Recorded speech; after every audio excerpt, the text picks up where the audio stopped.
At the time of my last video post, school had just started, and if you went outside, it certainly felt like it was still summer.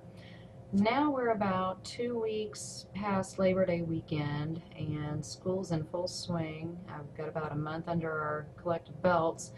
Um, and if you're, not to take away from the historical significance of the holiday, but around here, Labor Day more or less means the end of summer. So some people are glad to say goodbye to summer and the hot weather and look forward to the fall and the cooler temperatures.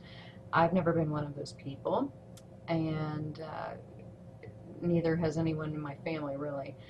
Um, Fall is all well and good, and there are lots of things I like about fall, but it's kind of a prequel to winter, and we don't like winter at all. Beyond that, fall and the season changes have always been a problem for Bob.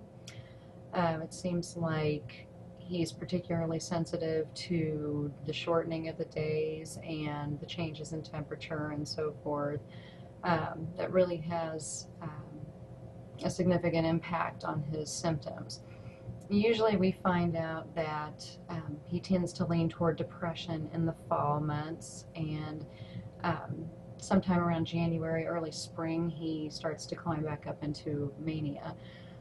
So changing of the seasons is always kind of a difficult time for us. Um, it can be a difficult time for really anybody whose child has a psychiatric condition, or if you yourself have a psychiatric condition.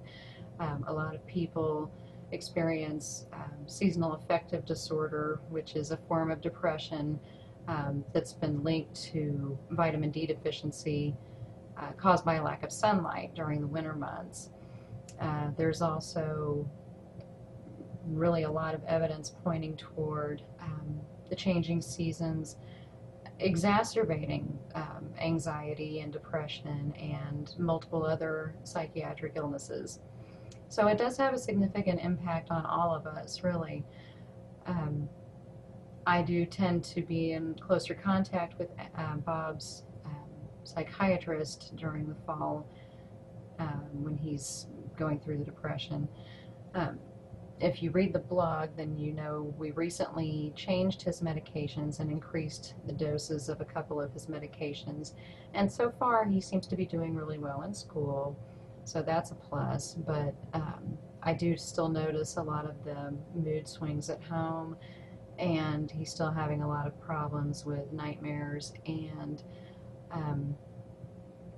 just having trouble, not really trouble sleeping, but trouble with excessive worrying and anxiety. So we're going to be keeping an eye on that. It's just a really good time of year to keep an eye on yourself and keep an eye out on your kids to see if you notice any changes with the seasonal patterns. See if you notice any increases in their behaviors or any symptom changes. Bob's psychiatrist did tell me last spring that a lot of her clients are on totally different medications depending on the time of year. So it definitely has an impact. In the meantime, I'm going to address the sleep issue in an upcoming blog post, so be sure to come back and take a look for that. I am Angela McClanahan. I'm the author of Life with Bob, and I hope you will come back and check back. Thanks.